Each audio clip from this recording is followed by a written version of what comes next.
Hello, welcome to Pergola Nurseries in Virginia. These are stunning, either planted out or in pots. They look fantastic in pots. Just sat those fellows here in these pots. Perfect specimens left and right of a door. They're lattice willow.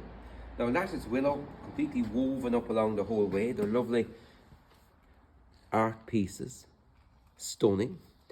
They grow like that on top, so you'll have fresh growth like that on top. Just keep it trimmed on top. Any growth that comes down along the stems, keep it taken away.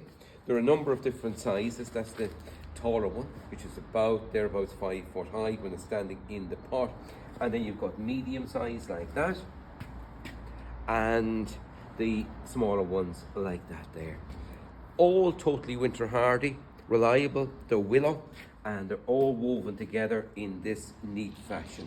It really stands out from the crowd, both winter, spring, summer, autumn. They look well right through the year. In pots and containers, just planted completely in swell well compost. Out in open ground, it's your normal planting, that's super dry planting, fertilizer at the bottom, compost and soil on top, and the same back in around.